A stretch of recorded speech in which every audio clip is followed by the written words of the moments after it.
si innamora con niente, vita di sempre, ne ha in mente grandi idee, un giorno in più che se ne va, uno non gli offende un'eternità,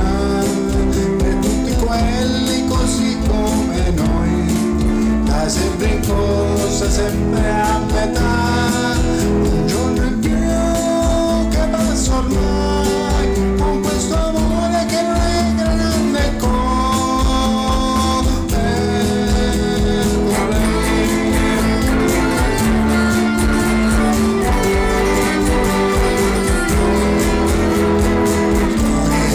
amici perduti cambiano strada se li saluti, storie che non fanno rumore come una stanza chiusa in chiave, storie che non hanno futuro come un piccolo punto su un grande muro dove scrive un rigo una donna che non